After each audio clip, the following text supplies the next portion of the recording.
back, Charlie.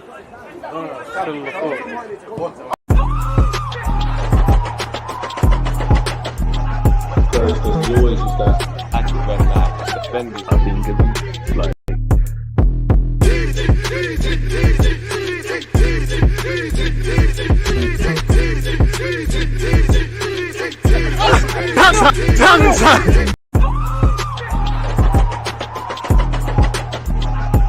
He always was that active and defending. I think like.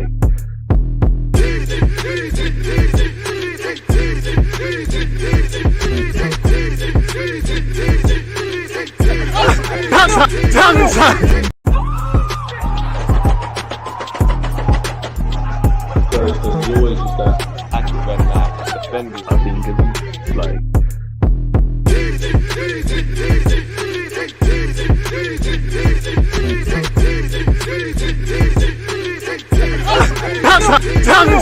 People deluded, I'm back again. Come on, Ian. Man. Come on. Great way to kick off Monday evening. People deluded, I'm back again. Before I continue, I can't like shout the man, but this is another week where Team U in particular, I don't know what's going on, but everyone keeps snaking me for the dress rehearsal. Like, what's going on? Bro, I've just noticed it. Just last week was both wearing the Arsenal shirt. Big up Sandro. And now we're both wearing the Arsenal home shirt.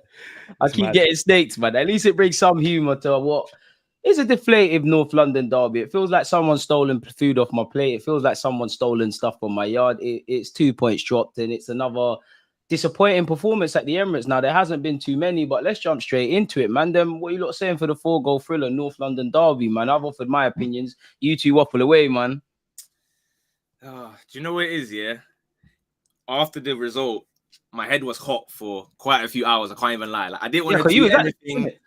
No, I didn't go to this one. For once, I wasn't there. I watched from my yard.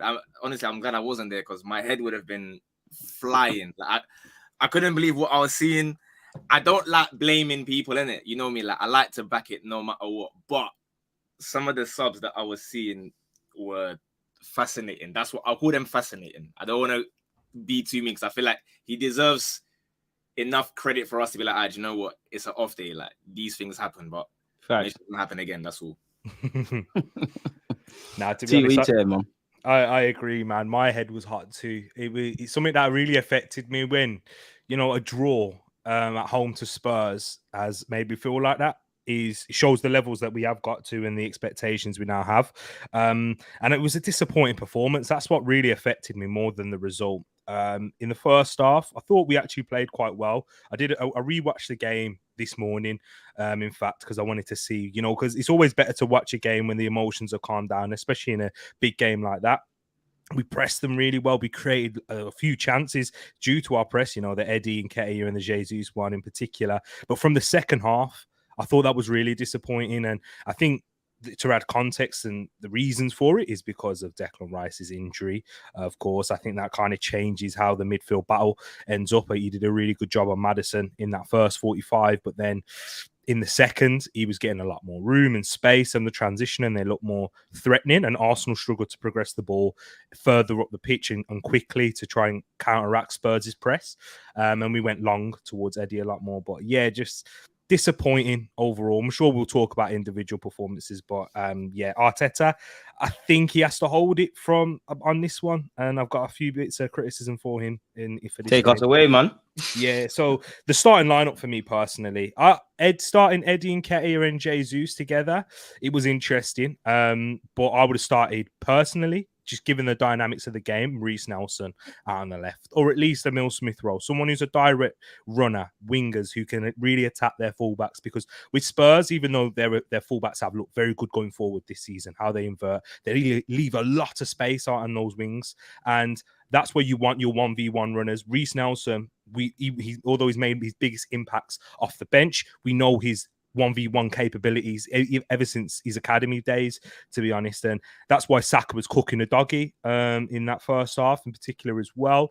And the big problem with starting Eddie and Nketiah centrally was his hold-up play. That was the real thing that really let me down, more than even chance creation or any. I don't think he pressed particularly well either, but it felt like every time the ball went to Eddie, whether it was long from David Raya or straight into it from one of the midfielders. He wasn't trapping the ball, getting his teammates into play, which is exactly what Gabriel Jesus excels at when he plays in that number 9 role. He would have had that 1v1 battle with Romero, would have been a physical game, and who I thought struggled throughout the game. And if having Jesus there, that's going to cause them even more problems. And then having those direct runners out wide, it just forces them and asks Spurs a lot more questions than, unfortunately, we didn't do. Emmanuel, what are you saying, man? You know what? Like, I hear. No, I'll reply to like what I've just heard as well, because I therefore hear it and I back it. However, what I will say is when the lineup first came out, I wasn't that upset with it, because I've seen Eddie Nketiah Spurs last year against United at Old Trafford. I feel like the issue was that we saw it wasn't working and then they didn't change it afterwards. I didn't have a problem with Eddie Nketiah starting up front because, again, I've seen him do it in big games, small games, whatever. It's not that much of a problem. But when I see that we're going to change strikers or whatever, and I see Jesus' number coming up, that's when I said, okay, what on earth am I witnessing here? Because Eddie Nketiah, that's my guy, GH excellence and that. But sometimes you got to hold your hand up and say, listen, it's not my day today. But just take me, bro. Just get me off, man. It's cool. Let someone else come on, because I was feeling that. What I'd ask, like, what do you think's been our best performance going forward this season in attacking? I guess PSV. You know, that's a good question. In an attacking sense, I don't think we've hit full flow, but no, PSV was nice. I agree. I think PSV. And that's when yeah. That's a great shout. Yeah, PSV without a doubt, man. All the guys that started, you know, Odegaard, Trossard, Saka. If I missed someone else, without a doubt, man. Our best attacking performance, man. PSV spot on, bro. Yeah, man. I don't think it's a coincidence that Gabriel Jesus starts up front there. I just think when Gabriel Jesus is in there, we look a lot more cohesive. We bring in a lot more of our key players. Odegaard, who was poor yesterday himself, and I'm sure we'll talk about that as well. But with Jesus, he gets the wingers in a lot more involved into the game, and we're getting them in creating attacking spaces. And him being alone up top gives 2 defenders problems, because you never know what he's going to do. He spoke about that himself. Footballer, man. Exactly, streets baller. You know, he doesn't even know what he's going to do half the time. He comes all off of improvisation.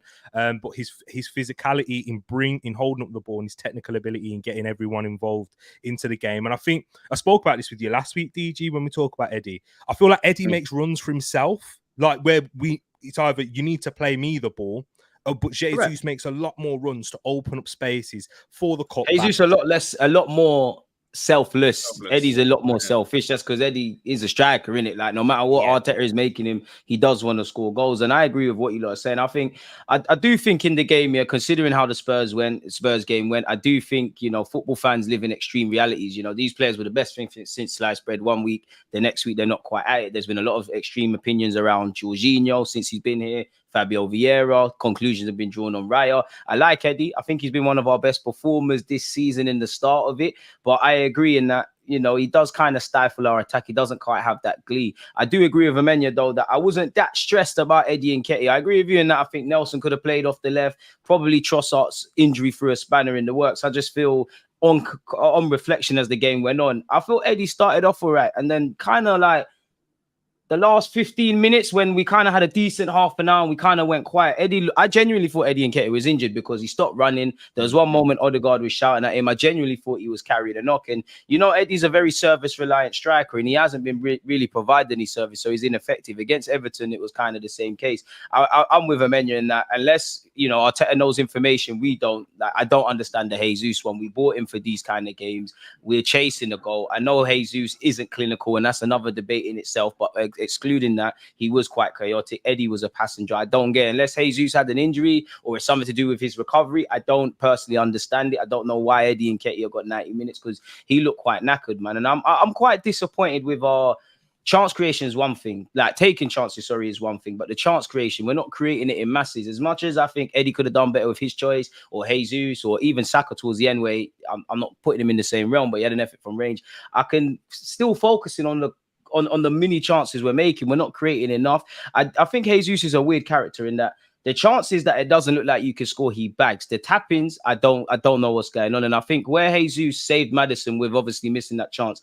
I think that sums up Gabriel Jesus in that he's chaotic, he's tenacious, he won't give you a second to think. He's nicked the ball. But if he puts that in the back of the net, it's a different story. Ultimately, it's about how effective you are at both ends. And I don't think we defended well enough. You know, Spurs didn't create crazy chances, but their two magic players made something out of nothing. And we didn't take our chances in the other end. I know Jorginho has to hold his hands up. I'm disappointed beyond the obvious because with Jorginho, I thought when we got that second, because, you know, we got a bit of fortune, I thought they would have said, like, lads, let's calm down, 10 minutes, let's relax. And then obviously you just can't make things up, man, really and truly. Like it is what it is, man. What did you lot make of Fabio Vieira? Because personally, I think Fabio Vieira, that was his most quietest period in an Arsenal shirt.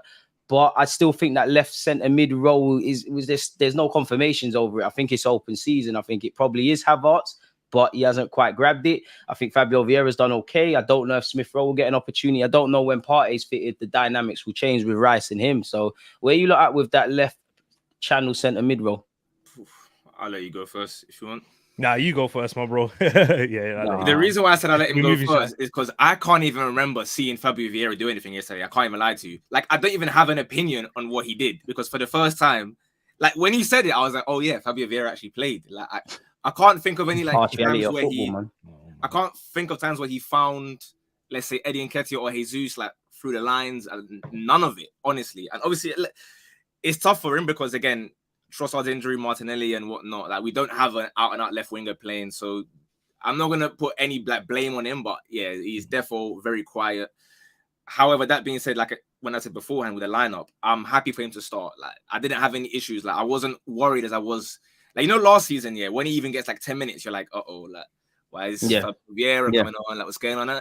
Now the fact that I'm all right with him starting North London derby, it shows how much he's improved. But yeah, yesterday, creatively, nobody was really at the races like that, to be honest. So probably only Saka, really and truly. And I didn't understand it. It's like, that's what was annoying me. I think we showed a lot of immaturity and a lack of game management. It's like, you know, the minute Ndogi's on a yellow card, like he's a good left back. It was a good little battle. Say he's on a yellow card. Saka's one of our best players. He's taking him on. It's like he was putting him under serious pressure. That's where the goal came from. And it's like we just stopped. And then I'm seeing him bomb forward. He's on a yellow, really. I didn't really quite get that. I think there's a lot of things that just didn't go right, man. And I do think in many ways we're fortunate to get a point, if I'm honest with you, but we live to fight another day. What do you lot make of this on screen, man? Arsenal's open play expected goals this season, we ranked 12th best in the Premier League. That's 1.3 per match. It's still not clicking, considering the players we've got. And when you look at big chances created by teams in the Premier League this season, Newcastle and Liverpool both have 17, Spurs and Brighton have 16, Chelsea, despite what's going on, have 15. We have 7. Like, should creativity be a problem? Is it concerning for Mikel Arteta? Because surely all our problems to a slight degree should be defensively. We've got the Sakas, the Martinellis, the Odegaards, the Jesuses. I mean, our shot conversion is one thing, but the creation of chances, it surely ultimately goals win games. What do you lot make of that? Yeah, totally agree, man. And that's where we kind of wanted our midfield to evolve to this season, where we wanted to be creating more chances, causing more teams different problems with the likes of Vieira, Havertz, who are two different profiles stylistically, but can ask different questions of opponents, and we haven't quite seen that. Again, I think the biggest reason is Gabriel Jesus, and he's a big part of why we're able to create so many chances. Like, I mean, he's got the one of the most big chances missed statistics in the world. Still underperforming his expected goal since he signed for our club, unfortunately, as much as I like him. Yeah, it's true, but we shouldn't be relying upon one player like that, not so much. And I do think there is a lack of cohesion with certain players. As I said, Eddie, how he plays and how the rest of the team set up, it doesn't really quite click there. I don't think Odegaard's chance creation has actually been good this season. He scored. I think it's at a post of him. It's weird, and I agree with you. It's like Odegaard's become more of a goal scorer, and he's obviously a wonderful player. But it's like, in terms of dictating the games, kind of running the show, doing that Santi Cazorla thing, I don't want to say it's deserted him, because ultimately him and Saka have played a part in the goal, but it's not quite there from Odegaard, and I don't know what it is. Maybe it's what's being demanded of him tactically. Obviously, Mikel Arteta's system's quite structured. I wouldn't say players, apart from Jesus, ironically, really get freedom. It's like you're kind of managed in certain sort of roles. So I'm not too sure on what that is. Like, do you not actually believe like we're probably a bit too scripted? Because I believe we're trying to be a bit too perfect in putting the ball in the back of the net, and we don't really. It's a kind of a bit predictable. No, I miss Granit Xhaka, man. That's my broski.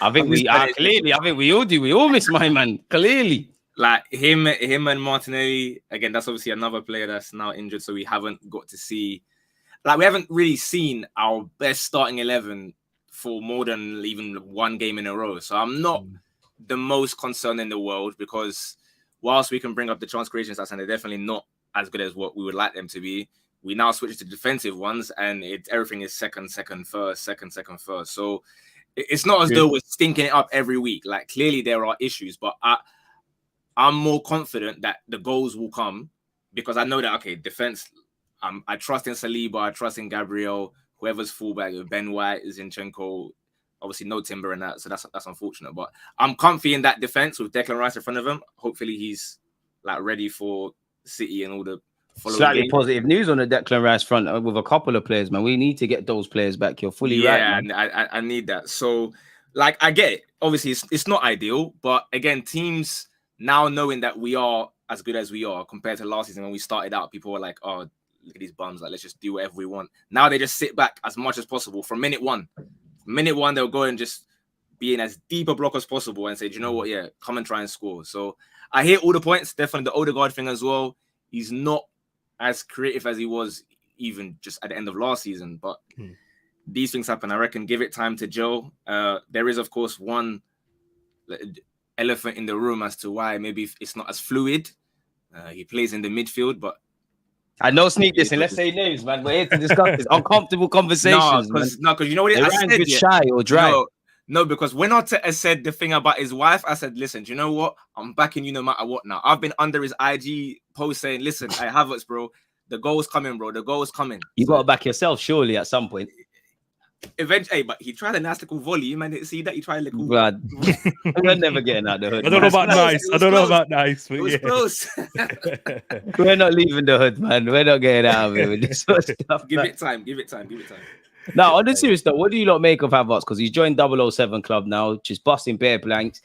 I think, do you know what? It was a better game off the bench. I don't know if it's a sad state of affairs, but I think we actually needed Havertz when he came on, just because he's a bit more physical. The one luxury I'll give Havertz is, I don't necessarily want to praise you for it, but you are going to put yourself around. You are an aerial presence. You do things like that. That being said, it's clearly underwhelming. Fabio Vieira, that was your first kind of nonsense game in an Arsenal shirt, but Fabio hasn't locked down that role. Havertz hasn't locked down that role. Jorginho definitely hasn't. For me, I'm a bit concerned with the lack of midfield clarity. We all know, obviously, Rice and Partey is a massive blow, especially Rice, because naturally, looking back at the game now, that was probably the beginning of the end in terms of looking for 3 points. And, you know, with Jorginho, you can get away with it. Games that you're going to dominate possession and have a lot of the ball. But when you're playing a team that's very good on the transition at a time where there's a lot of space opening, Jorginho is going to be a bit suicidal in that regards. That being said, I'm not going to get at Jorginho for individual mistakes. I've seen Kai Havertz do it. I've seen Saka do it. I did want a bit more from Jorginho. I actually think Raya and Gabriel could have done better past the point of Jorginho making that fatal error, man. So, yeah, man, where you look at, honestly, with Kai Havertz now, you know, again, we hope to be wrong, but honestly, do you lot see light at the tunnel? Honestly, God's watching everyone, man. Like, honestly. You say like 8 times, honestly, like... I need to put my hand on the Bible for DG for this. Yeah, blood. I'm shook. I can't see it. Okay. I hope Arteta can. I'm believing in Arteta, but Kai Havertz, you don't believe in yourself, so I can't believe in your thing right now. I'm scared. I'm genuinely shook. I'm being honest. I'm being genuinely honest. I am seeing it, and I am starting to see a lot more once again from that PSV game. I wanted Havertz to start in this game in particular, but I understand that it doesn't necessarily work with Eddie Nketiah because of the styles that they have when Eddie Nketiah plays centrally. And I know I seem like I keep going on Eddie here, but it's not about him in particular. I'm just talking about the style cohesively. With Havertz, he's looking a lot more confident when the ball is getting to him. Remember that Fulham game where he was just making wall pass after wall pass, where he's not looking to First time Arteta kind of criticised him after that Fulham game about passing backwards. Exactly. Whereas on what I'm seeing now, the ball is he's turning with the ball, finding his teammates, making a lot more positive, aggressive runs into the box and into the half spaces a lot more. I do think it is starting to work, and that's where I have a bit more criticism for our right side when he is making those runs to the back post. Remember in pre-season, man. Like I know it's. I genuinely thought he would have scored by now, and with them back post runs as well, man. I thought it'd be cash money to a degree. 100% DG, but we haven't even. I don't even think we put a cross into that area. I can't think of a game where he's really should be scoring at that back post. Slightly Saka for that Jesus difficult chance, but apart from that, I wouldn't say widespread we're a crossing team like that. And obviously, Havertz weren't on the pitch at the time. Exactly. So I do think that it will work, and it will eventually. He definitely needs a goal for his confidence though, because how he's lashing out at some of these shots into the box and that volley that we saw yesterday is. He's rushing it, and we've all played ball. When you're panicking a little bit in those situations, DG might get a nosebleed. Being a right back, getting that far up the pitch. Yeah, come on, hey, don't let me run the one goal season wonder. But how about doubt me? I know you got bread, bro. But it's true, man. But sometimes he's in that moment where he needs a dodgy goal. He needs something to hit off him and goes in, and then he starts to get off his own back. And that's where DG, I hear your doubts, because he looks like he lacks belief in himself. That's the thing, man. And it's like, as much as I can have an opinion on Havertz, reality is the only person's opinion that matters is yourself and your man. Well, God's as well, but yourself and your manager. If the whole world is saying you're playing rubbish, but Arteta is telling you you're playing good, then that's enough you need. Obviously, Havertz, for whatever I like or don't like about him, he arrived at this club as a Champions League winner, as a German international, significantly more experienced, a lot of life skills that he can give to these players. He's been on the scene like 18. So I did think we'd see essentially what we saw in the Chelsea shirt, but I did expect a bit more. By no means is he the reasons we didn't win, or is he the biggest talking point from the game in the North London derby, but it's just another concern, because for me, I really didn't believe in our genuine midfield options. Of course, we've got injuries, but if anything happens to Partey or Rice or something like that, Havertz, it's an Arteta experiment. Fabio Vieira and Smith Rowe, you're not really out and out central midfielders. You can play there, you can be utilized in the system, but as we know, football's decided in both ends, the attack and the defense, and is played in midfield. And unfortunately, what looked like we was getting a lot more depth, injuries haven't helped, and it makes me feel, have we really added depth into this team, or is it a sideways step? I'm not necessarily sure, if I'm completely honest with you. And then we've got a lot of games to play. Do you not feel part of the reason we may looked a bit flat was we had a PSV game midweek? We had 2 games in the week. Spurs obviously had a full week off. I have a duty to ask. I don't personally believe it, but I have a duty to ask you lot. I personally, I don't think that was really an issue, because if we watched just the first, you said you watched the first half an hour back row, the whole game. The first half an hour, I didn't see anything sluggish, lethargic, none of that. I would say probably the biggest factor is Declan Rice halftime. Like, again, it's no one's fault. Like, whatever happened, it is what it is. But I wouldn't say we looked slow or we were lacking anything. And to be honest with you, we were lucky, because against PSV, we brought off everyone after like 55, 60 minutes. I was just seeing everyone getting subbed off. The Smith Rowe was coming on. Everyone was just getting easy minutes. So it wasn't like it was a taxing game in the Champions League. Like, it was a comfortable 4-0 win. I don't think that's the issue. But that's my opinion anyway. I think you're spot on with that as well. And it's a good point you raised about the substitutions. But I did think that we started to tire toward the last, let's say, 20 minutes, because it was 10 minutes added on. And I think that mainly is injuries. Yes, Declan Rice and Trossard. I think we lacked more options off of the bench in this game than we usually have, and then we did like against Man United. The impact the substitutes were able to make in that situation there. The fact Eddie stayed on the pitch for that long shows you the lack of depth that we had. And Arteta, he felt like he had to take Jesus off, and I've seen a lot of criticism for that. I hear it, but I said this to Man United fans when Højlund was taken off. This seems like it was something that was premeditated before the game started. He can only play this amount of minutes in this game. And that's where it goes back to the starting team, and that's why I would have started Jesus. Centrally, get the best out of him there. Eddie, get him on the pitch, and then run at tired legs in that moment and do what he can do. What I've only started to see this season, since coming off the subs bench, the impact he can make in games, like against Man City, against Fulham, in those games there.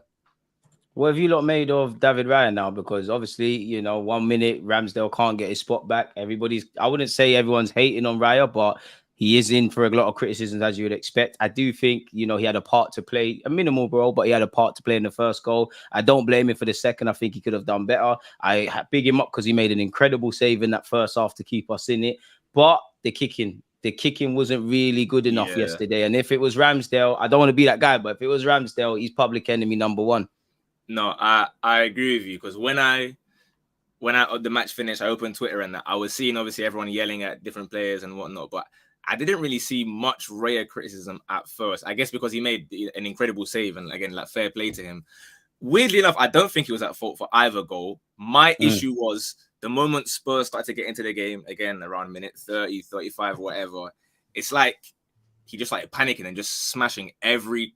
It's like I was watching Petr Cech with the goal kicks. I was just seeing stuff go out for throw-ins. I'm thinking, so against PSV, you were comfortable, like you could take your time or whatever, but for the first time, I'm watching Raya and I'm nervous. He's picking the ball up in between the centre-backs and I'm thinking, brother, like, Son's right there. Please look behind you. Son is right there. He'll look back a second and he'll just smash it out again. I'm thinking it's not ideal, but I mean, it might be one of the biggest games he's played in his career, to be fair. So it's not like you can't really get onto him. He wasn't biggest game in an Arsenal shirt without a doubt. And just in terms of the game being active, he's not the reason we drew, but like definitely there's a couple question marks around why you're kicking like that when the pressure's on a little bit. So. I think Spurs pressed him well, especially in the second half, in forcing him to kick it on his weaker left foot, and not having that option where what we have done in recent weeks is someone to go long centrally, whether it is a Havertz or a Jesus, who's very good at protecting the long ball. We saw it against PSV as well. I think that's another thing we missed in that. So those are the reasons for Raya's for his kicking not being as confident. And I did think he looked a bit nervous when the ball was in and around there as Spurs pressed him, and they pressed quite well in especially in the second. And the hesitation that we saw from Jorginho in midfield, because when he did lose the ball for that mistake, DG, you're right, it was a one-off error in that moment. But then Maddison nicked the ball off of him again, and that's when it's repeatable. You know, that's when it starts to worry me. Yeah. And the players started to notice it. And I think William Saliba, who was fantastic defensively, was quite poor in possession at points as well. Yeah, first half, I said it in my reaction. First half, I think Saliba was having a stinker with his ball playing ability. But second half, I give him the benefit of the doubt because he was one of their only players sort of switched on. To be fair to Raya, though, obviously we're not in the changing rooms and whatnot, and we're not on the training ground. But do you think he was instructed to do that by Mikel Arteta? Yes, because of the position that Jesus is playing out on the left wing. It's obviously a lot tighter in those areas, and you have to be more precise with your kicking as well.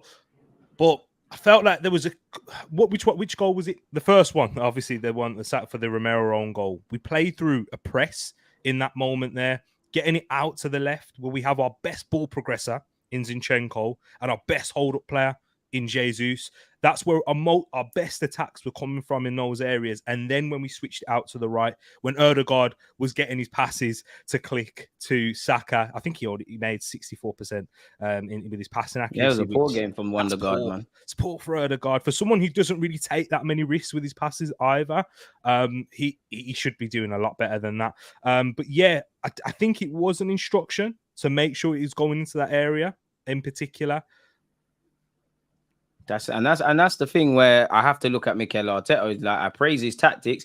I wouldn't quite say we're overcomplicating things because naturally there are going to be some teething problems. Last season, even when we was winning games, naturally you're going to get found out. Spurs are going to go through that. Right now, it's a breath of fresh air on the Postecoglou. Nobody really knows what to expect of what Spurs do. But naturally, you saw it with us last season. You know, you double up against Saka, triple up even. You get onto Zinchenko. You kind of harm Arsenal. And I think Spurs did that quite well. I think both teams kind of pressed well in certain areas. And that was what was annoying me with the first half, because there were a couple of occasions we was forcing errors and ultimately we didn't exploit them really. And I think that's the biggest disappointment for me in that game, beyond the obvious. What do you lot think of our game management? Because I personally feel first half, last 10, 15 minutes was terrible. I have to be honest. Second half, we recovered a bit initially, but then it kind of went a bit even. I think it kind of calmed down when, in my opinion, when Maddison, that time where Maddison came off, because it felt like both teams' managers were saying, you know what, we'll live to fight another day. We'll do this at Tottenham. Right now, we'll both take a point. So I don't know, man. But I know what I do know is that the errors need to stop. We need to exploit teams and be ruthless. And the game management, because if we want to go far in the Champions League, if we want to do what we're doing in the crunch time of the Premier League, it is concerning. And it's all, you lot have been on my channel before. Like, we've spoken about these things in games that have been one-way traffic, if I'm honest.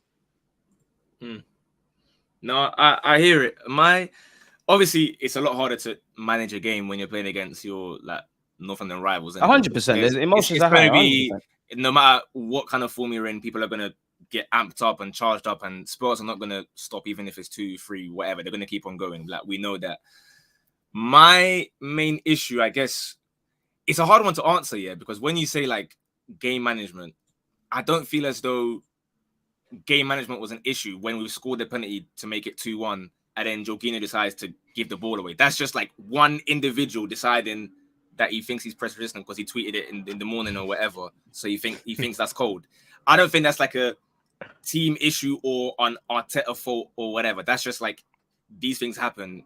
It is what it is. And I say for the last 20 minutes or 25, whatever, if you want to add the added time, I felt like if there was to be another goal, it would only be Arsenal by that point. Like once Madison, I thought Saka scored that long ranger towards the end. Yeah, I thought so. So like, I think the result would suggest that game management wasn't quite there, but I didn't really have that many concerns. I honestly thought at some point a goal was gonna come, but it didn't. It is what it is. But surely that could to play devil's advocate. Surely to go with what you said with a late goal. Surely if we're making games more entertaining for the neutral, not saying we're doing it on purpose and we're waiting on a late goal, aren't we making the games harder than it needs to be? So surely that filters into game management slightly. I agree with you in it, but at the end of the day, second half, there are circumstances for that, isn't it? Like once they can rise up, I'm seeing a massive open space in the entire midfield for them to just run into over and over and over again, and there's not a lot you can do about that. When there's no Rice, there's no Partey. Like at a point, I'm thinking, do you know what, Oneni, get your shin pads on, bro, because I'm so happy you said his name, yeah, because at the time. Bro, at the time of my watch along, like I understand Jorginho will come on. In theory, he's meant to be a cool head, he's experienced. But I was thinking El Nene, just because of, like you said, there's a lot of space, it's a high intensity thing. El Nene can make a mistake and anyone can get caught in midfield. But I don't think El Nene does what Jorginho does there, because El Nene don't believe in himself like that, with the greatest of respect. He knows what he can and can't do. Did you not feel El Nene, maybe in hindsight or at the time, El Nene should have come on?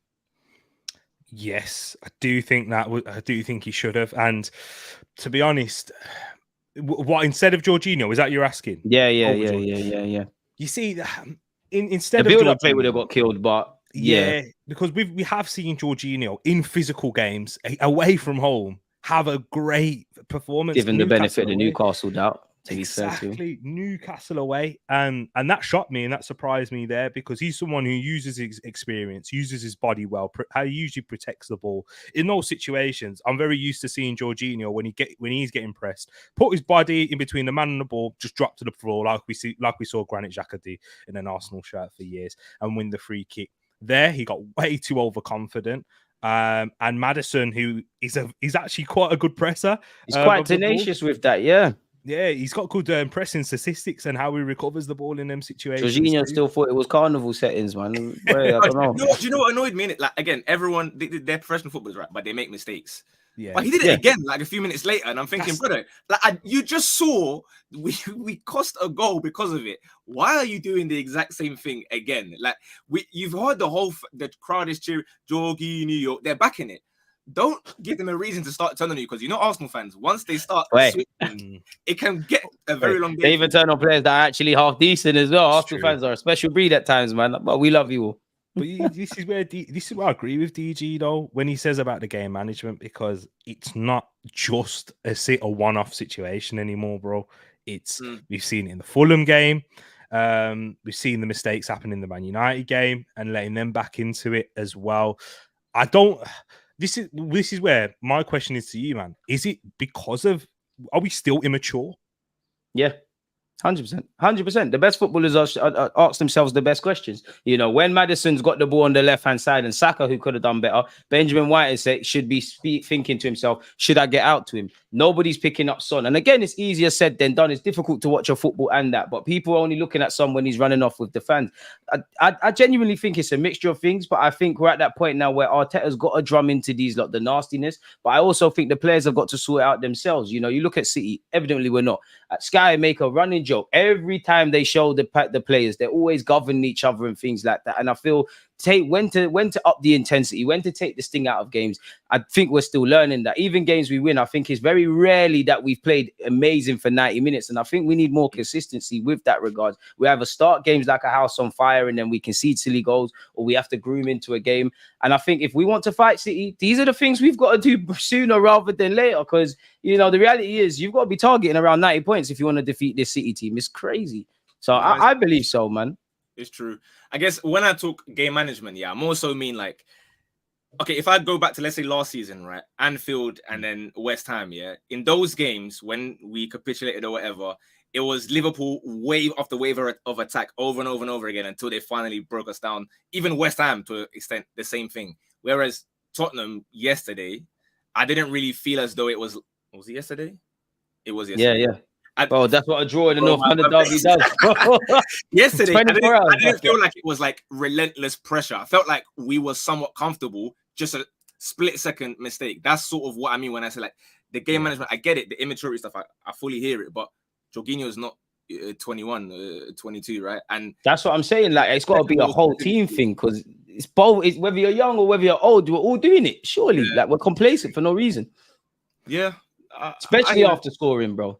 And because I say last week, I'm capping, but a few weeks before, we done that to United. Like, don't they say a wise man learns from other people's mistakes? Now, I'm not criticizing Jorginho in isolation because minus his mistake, did we necessarily do enough to get 3 points? Probably not. Like, it's very easy to look at the missed chances, the ball being lost and switching off defensively. They're all factors, but we're all in this together. But I feel, because the way I look at it, in the grand scheme of things, this was the best time to do it. Yeah, it's disappointing and it hurts and things, but it's not like either we win or we're in top four or whatever in it. So we can move on from this. But if we're in the latter stages of cups, if it's the crunch time in the Premier League and these things happen, I can't say I'm surprised, or I'll be upset, but I can't say I'm surprised because you're doing it now, really. It takes forever to install discipline and it takes forever to unlearn bad habits. Now, Jorginho is a great player. There's many times he'll save us and there's many times he'll play well.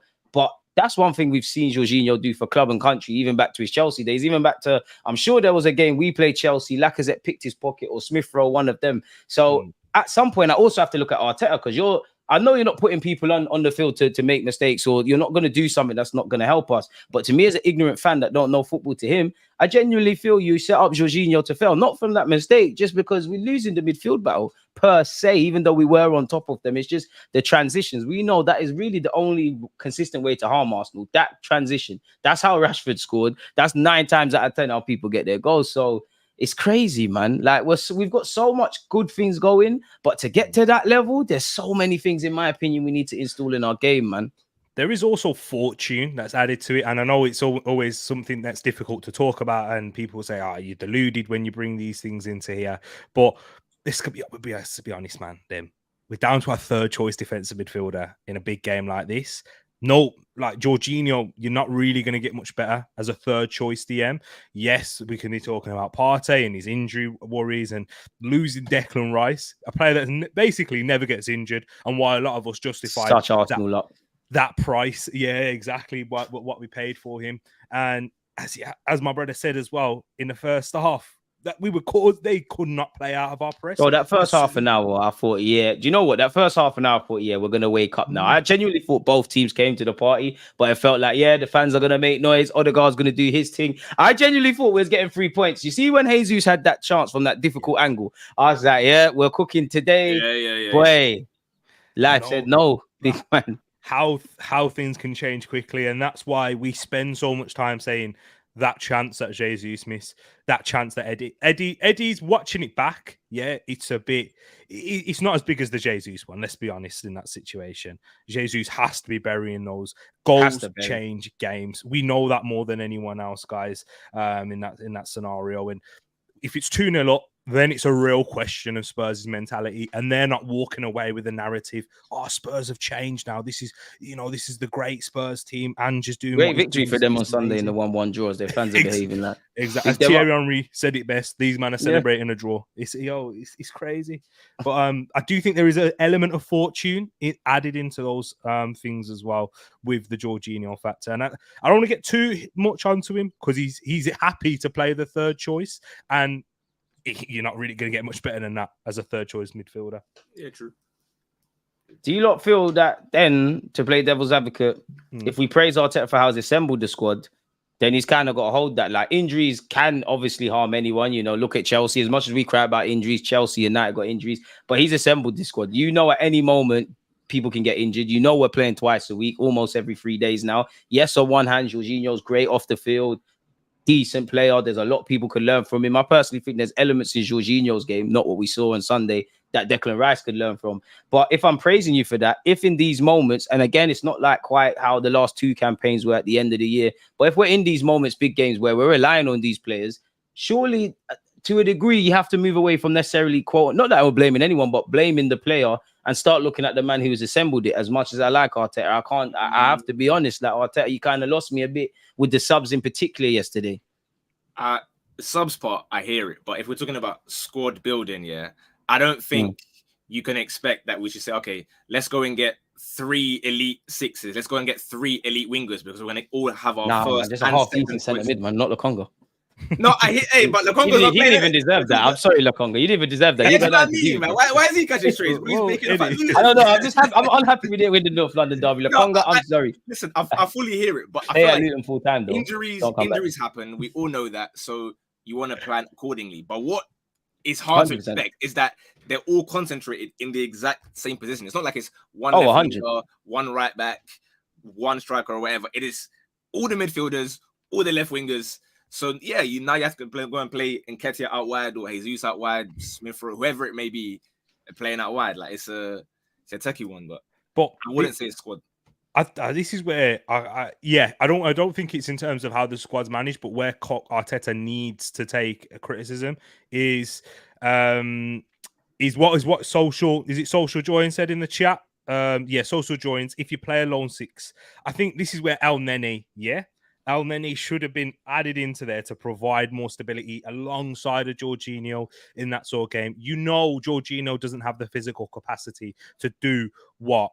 Simply, he just ain't got the legs, fam. He ain't got it. He hasn't got it at all. So if you want to build with more stability, get Ødegaard in more of a central role where he's able to free roam from left to right. Let's not be so fixated on one area of the pitch. Have Havertz play as that false 9, someone to play off of him, and then whoever we got, Smith Rowe on the left wing or something. These are just ideas that are out there, and I feel like Arteta is very slow to change in these things. It's something we saw last season. You know, when we brought Kivior instead of him, Rob Holding, and our results improved. That's why he played centre mid in Italy for a second as well. Like, obviously, I'm preaching a bit Arteta, but fair enough. I rate Arteta. Like, I'm never gonna. Do you hear me? Slightly very critical of Arteta right foot as well. Bro. Listen, I'll only if I don't speak about you, I don't rate you. I rate Arteta. I rate Jesus, which is why I have a lot to say. I'm not saying to play Kiwior there, but I remember when we signed Kiwior, all the analytic dons were like, "Oh, he spent a year in midfield for Spezia." I'm not saying, as I said, Arteta isn't going to put people on that he feels going to harm them. And I understand, it's a big game, big pressure. Jorginho's experience. I'm not blaming I'm not saying because Arteta brought him on the mistake and the demise. I'm just wondering in hindsight now, could we have flirted with some other options? I don't know. Arteta is the man that plays everywhere, everyone, and multifunctional. I rate Arteta. Some people are going to be onto him, but I just feel you have to face the music, man. Like, but now imagine, I'm pushing my agenda. He brings on Kiwior. Imagine the uproar from the fans. If I don't worry about that, man. Those who don't know it. I'm just running my agenda because I've been passionate about. I'm not convinced if I said the mid options. How dare you come and bring Kiwior the first time playing midfield in a North London derby? They will be at his neck non-stop. So I hear why. And if he scores, they'll allow him, innit? Kiwior scoring will be. Very much outcome based, though, isn't it, man? Like It is. Ultimately, that's football, isn't it? Because had we have lost to United and that goal from Garnacho stood, whatever we was talking about in that game and subsequently, we wouldn't be sitting here and saying, let's be honest. But that's why I'm so onto Arsenal about better game management, about being better among 90 minutes, because sometimes these variables are not going to not going to be in our favor. Even though I'm disappointed with losing Spurs, reality is we drew. You know, I'm not going to sit here and say I would have taken a point against Spurs. They would want to win, we would want to win. But if I removed that cap, and you sat here and offered me a point, I'd live to fight another day. They're a good team at this moment in time. They're unbeaten. We're both unbeaten. So it's like what Emmanuel was saying earlier, like there is a certain sort of flaw and it's not that deep. But that's why I want us to learn these lessons, because sometimes you're not going to get that. We've won some games where maybe it could have been hairy. Even the Fulham game, you could argue we done enough to win it and then switched off, but we had to come from behind. There's going to be a time where it's going to be an L for us. So I'd rather us learn these lessons now. But it's like T was saying at the beginning, it kind of speaks volumes in that we are unbeaten. I think we're a point better than we was last year. Not that I just want to look at stats in isolation. And we're still quite critical. Pardon? 1 point less. 1 point less. All right. So, yeah, there's still something to gain from this thing, man. So I can't really... It's not all down and out, man. Like, I'm sure I mean, you're both obviously on Twitter because we will follow each other. You know, everybody is onto everyone on Twitter. It's the worst thing ever now that Arsenal have dropped points. It does feel like a loss because 2 points have been robbed from us, but we just have to keep going. Now, the only problem with me is if we are to fight for the league, the bigger picture, like that's 4 points that we're chasing off City. They will drop points, but we all know in our hearts, sadly, we will also drop points. So we got to do a madness. It's as simple as that. We got to do a madness now. True. That's right. Go on. But then football also changes very quickly in terms of injuries and how the outlook can quickly change in that sense. And yeah, people, you know, Man City are the favourites and they have been before a ball was even kicked. They've got the best manager, best player, best creative midfielder, etc. So all of those. But the narrative can quickly shift, just like how it's kind of done with us. We look like, oh, we had great squad depth, and now we're having a quick question. Yeah. The issues that we've got in there. Can't buy players to stay fit now, mate. Exactly. And I'm looking at the injury list this season for the likes of United. Man City are gaining a few more, but they're Chelsea. That's why I don't want to complain about Arsenal, because Chelsea's thing is mad. You get it? Mad. And if Man City now Rodri's not going to be out there available. We haven't seen them perform without Rodri. And here is the great news that you've just brought up here, which is good, that Arsenal are hopeful that Rice's back injury is not serious. He'll miss the Brentford match, but we're going to still get, hopefully for the Man City game, Rice, Martinelli, Trossard available for that fixture there. And Thomas Partey is recovering ahead of schedule. So I can't like big up Partey, but you see, even though you was fit than you've ever been last year, and I know, man, sorry, my Ghanaians, but Partey's my guy.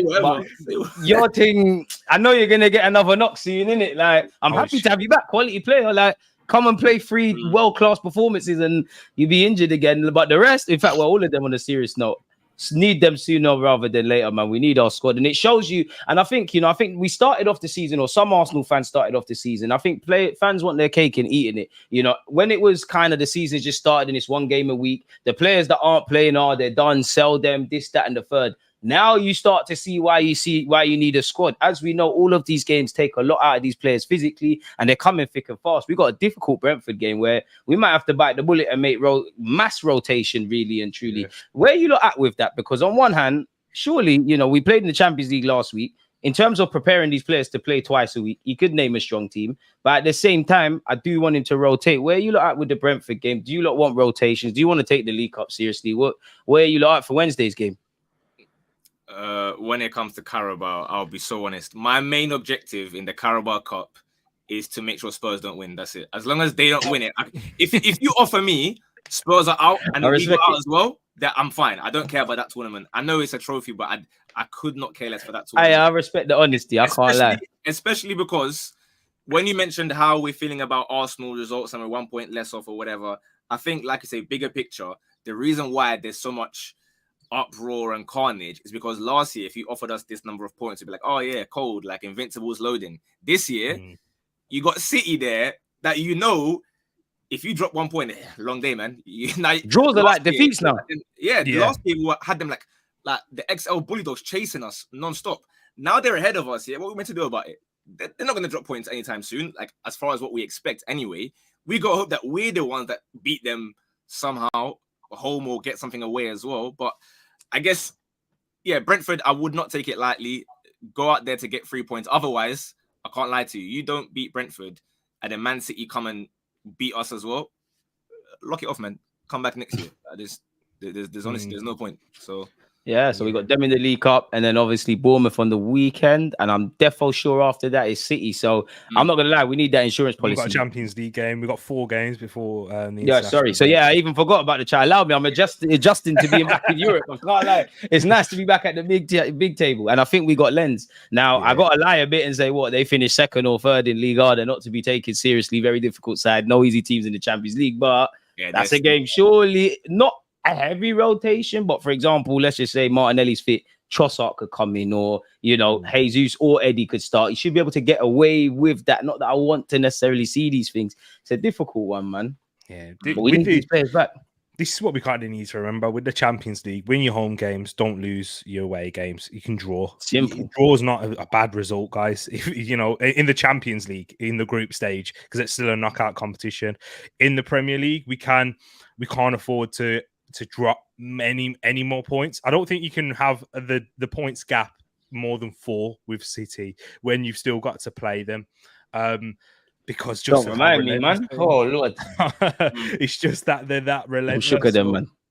That Brentford game, it's so difficult because when we move like this, we're going to get rival fans turning around. You see, Arsenal fans, bigger fish to fry. All of that's going to crop back up, but. Are we being serious? What did we spend 105 million pounds on Declan Rice to be winning the Carabao Cup?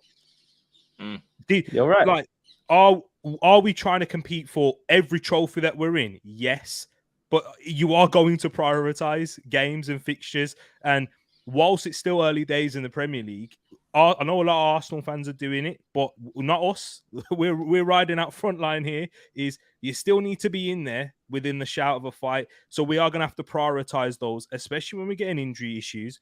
Jorginho, you might have to play another game. El Nene. I want to see some, social. Join says he wants to see Lino. We still got MLS. Who could play? Yeah, man, they're scary. Brentford away is a scary test. He's been Brentford before, man. You're true. Yeah, but Brentford under the lights, nighttime fix. Do you know what? I'm just scarred from when they done us in when they got promoted. I'm still scarred, man. Yeah, I've still got PTSD. You don't have to forgive me, man. I'm just adjusting to Arsenal being relatively back to the top, man. Like I'm still unlearning a lot of my bad habits, man. You lot are right though. Like I do think we're gonna need to utilize our squad. I think Smith Rowe will be interesting. Does he play in the left 8, or just because it allows us to rotate a bit more, does he move to the left hand side? I don't want to see Declan Rice start. I obviously these guys, assuming if we woke up tomorrow, Rice, Martinelli, and Trossard are in the squad for Brentford. You lot can come off the bench, grab a little 20, 30, not Rice. I'd rather you sit on the bench, but I don't want to see you lot playing. But I can understand if Arteta goes strong, if he's trying to develop this mentality of, listen, we've got 2 games a week. But I agree with both of you in that clearly we need to start resting players. Where you look at with Ivan Toney, man, because Fabrizio Romano's playing up to it. It seems like the rumours are being aggressive. Allegedly, Arsenal are stepping up their interest in Ivan Toney ahead of the January transfer window. Brentford are willing to sell the player, but will demand at least 60 million. It remains to be seen whether Eddie Nketiah could even be included in the deal, people. Arteta wants to add a physical presence to his attack. Ivan Toney fits the bill. Arsenal are long-term admirers and might have pushed to sign him in the summer had Toney not been banned. I mean, me and Ivan Toney, people were throwing tomatoes at me a couple years back when I was saying, bring him now. It's only the last year that everyone's like, oh, yeah, do you know what? Yeah, Toney, it could work, Do you remember, it was either the first or second time I was here, yeah, and you were asking about which one do we sell, Balogun or Eddie? I said, listen, if it gets you a Toney or Osimhen, I love you both. You did say that. You did say that. Both of you can go. If it means Osimhen, or Tony's obviously going to be like half the price of Osimhen. I know Osimhen's a lot more, but let's say in a hypothetical world, we had sold Balogun, sold Eddie, and didn't spend 65 M's on someone else. That's Osimhen money right there for you. So Toney, I don't care if you've been at yard for the last few months, you're still good enough to come and play for Arsenal. No problem. I'm there for it. Toney tries to make the commoners eat, man. So if Ivan Toney wants to slip through some betting things, he's cool with me, but I'm having Ivan Toney because I believe Obviously, if you offer me Osimhen and these kind of guys, I'm going to lean towards them. But Osimhen, that's like 120. Ferguson at Brighton, they're going to hold you to ransom. Brentford aren't really being helped in that. Tony, you know, you could argue he hasn't played, so it's knocked a bit off his price. Obviously, he's got 18 months on his deal, and he's actually changed agents. And if they're saying 60 million odd quid, surely it's a no-brainer per se. I'm more like the mentality and the skill set as much as Ivan Toney. And I just feel it could be them sort of things there. Like if you was to say to me in January, you can get Toney or you could get Osimhen or one of them guys in the summer, I would more lean towards the summer. But then I think about it. If you was to get Ivan Toney, obviously he can't do it in isolation, but that could be the difference between winning a league title or something else or getting further. Because as we know, goals win games. If we could go from a team that gets 80 or 200, there you have it. So it's like, if you bring in Toney and we do something, it is what it is with them other guys. So where you look at with having Toney, man? I'm with it. I'm with it for sure. He wasn't, as you said, I kind of you hit the nail on the head how you explain that. It wouldn't be my first choice, but because of the money and how the impact he can make in a short space of time, Champions League, he can make a difference. Bringing in a David Raya, who's known for his long ball distribution, having players like Zinchenko, who can progress the ball through the lines. Jesus can play out wide as much as he wants. Then, if you bring in Toney, in my opinion, and Raya knows how to find Toney as well. You know, exactly. One player I saw last season bully up Saliba, Ivan Toney. Yeah, no Erling Haaland. He moved to Gabriel in that second half because he couldn't get no change out of Saliba, bro. That's one player. So if you've got someone like that, we've got an option. We can play short, we can go long, and without Gabriel Jesus always having to play, and we can manage his minutes a lot more. That's a big area that we can work on. And then even with that adds depth, even better, more depth into the right wing position for Saka's minutes to finally get managed. So we're not having to see him trudge off the pitch like he did yesterday, who could barely walk after the last 20. So that's going to be a major plus and gives us another dimension, but most importantly, quality in front of goals. He's going to create his own chances. His link-up play was extremely underrated as well. Exactly. He's got, and that's the direction we're going towards, and we have been going towards for a long while with the likes of Declan Rice, and that's what just to counteract. I keep saying socials comments. Socials, my guy, but he's not a happy guy at the moment, man.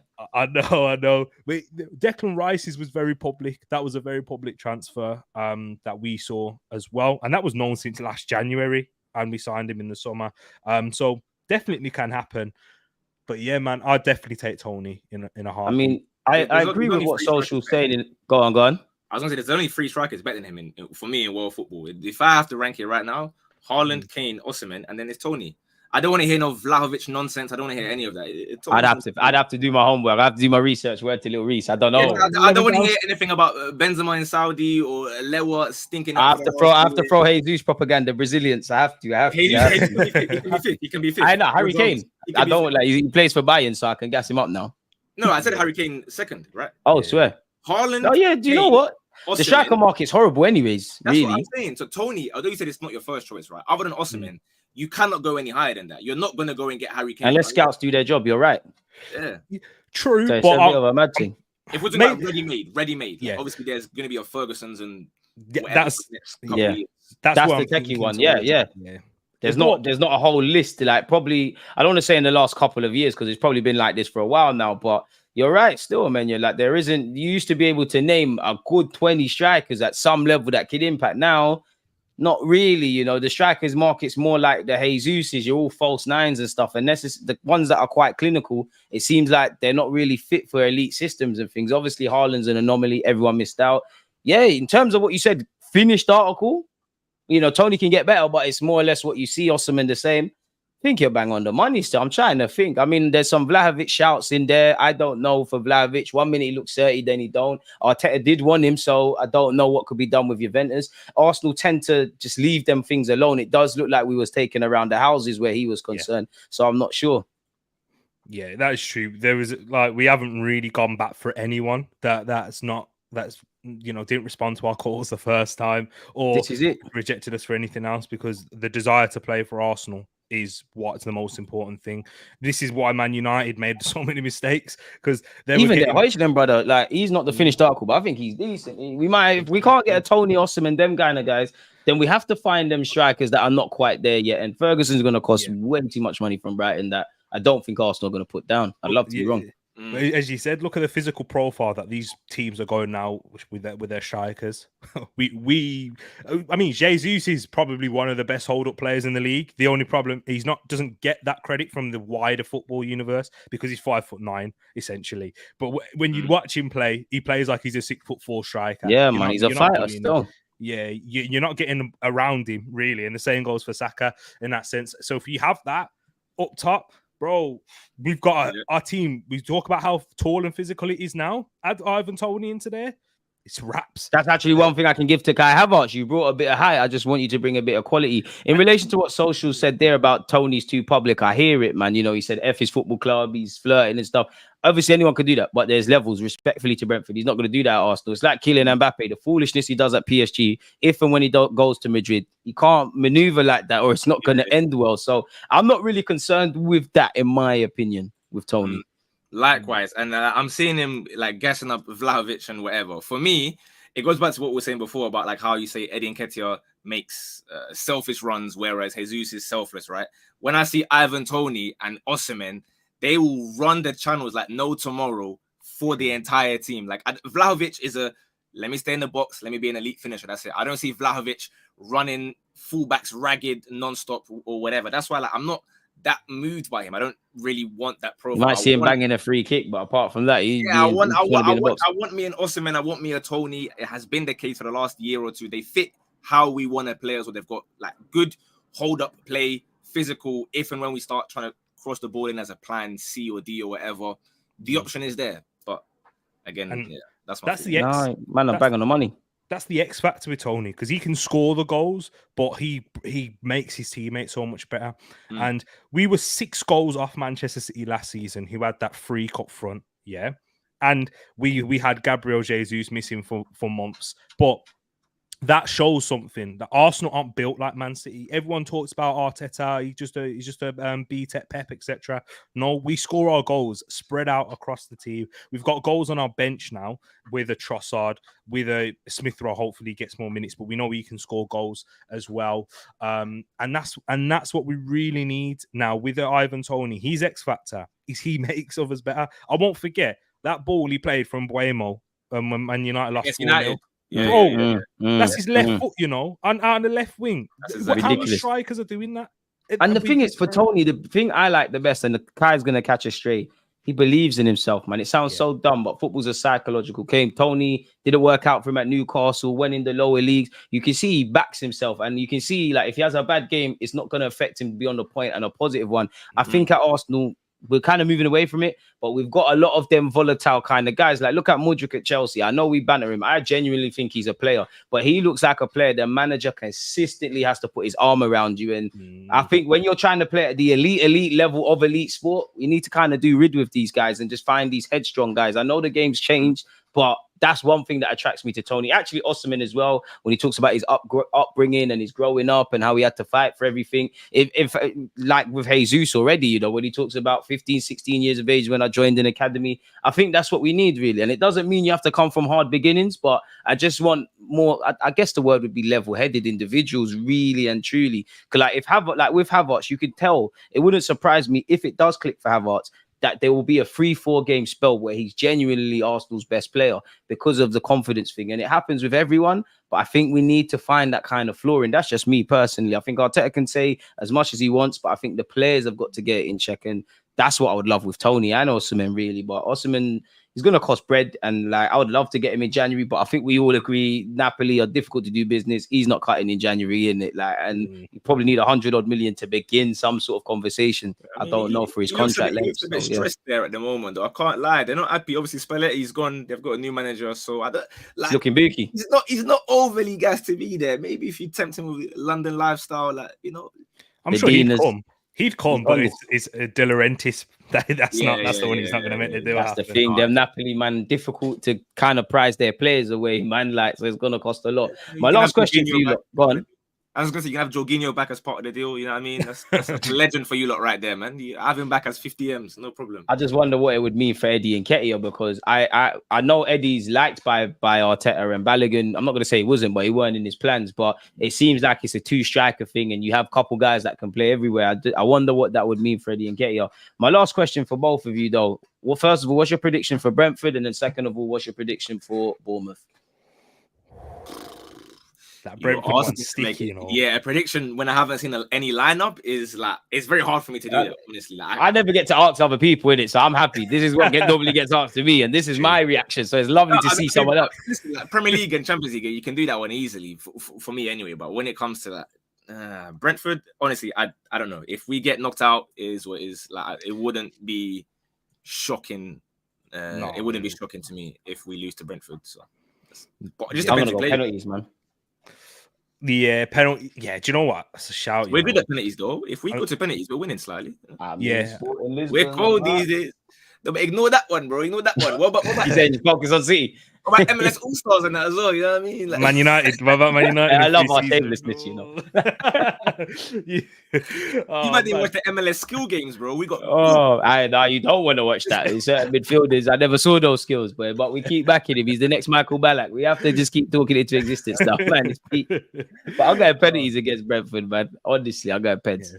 I'm joining you with that. Penalties 1-1, and then Arsenal win it on penalties. I'll take that. But bro, this is it. Just give us that United running the Carabao Cup after this game, please. Just give us that. Avoid. I want trophies. I'm shameless. Like, again, I don't care about the League Cup. If Arsenal win it, I'm gonna gas it up and say, don't you remember when Pep was winning all of these before he done the treble? Winning mentality, all of that. I'm shameless with it. So I just want a trophy. Well, we already got one. We won the English Super Cup, but still, man, like, it's a difficult one, bro. That's what I've been running with that DG all the time. Like, it's just because it's a shield. That's why you man ain't respecting it. But hey, you had to face Man City to win that Community Shield. Man United counted on their website as honors. So the circumference goals. That's one of the biggest trophies possible as well. Yeah, you know what I mean? And true. Guys that are hating didn't qualify to play for the final. What?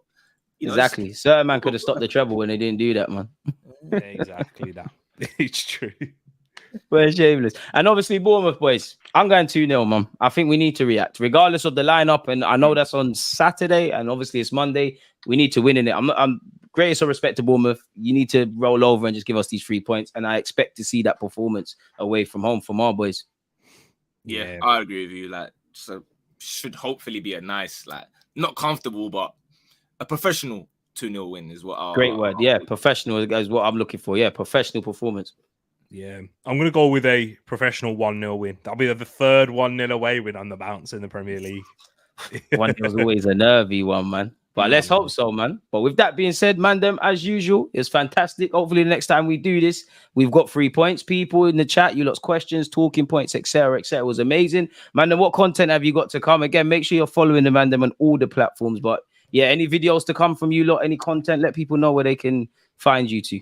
Yeah, you can find me on Tariq Talks, guys. Big up to DG once again. And Amenya, bro. Nice to meet you, my guy. Likewise, likewise. Always love to meet a fella. Just give me the dress rehearsal next time, boys. It's all right. It's all right. I'll try. I'll let you know beforehand. But you can find me at Tariq Talks. I will be doing a Premier League preview show later tonight. I'm on KG's channel as well, doing a Premier League show with a lot of Man United fans. So they're gonna Lions Den. I'm gonna need you. Exactly. I'm on away territory. You get me? So I'm going to need it. I'm going to be far away from home. I think them are happy about the result than Spurs fans are, to be fair. Yeah, Spurs, Chester United, man. I mean, them lot ain't got nothing to scream and shout about. 10 excuses is still doing all of that nonsense. Like, exactly. Celebrating 1-0 wins at Burnley. He battered them. Yeah, moving mad.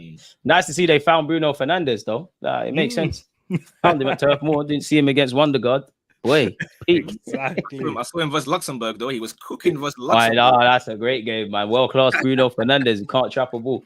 It is what it is. It is what it is. Oh, my days. Amenya, let them know where they can find you, man. Yes, literally same name on all socials, Twitter, TikTok, whatever.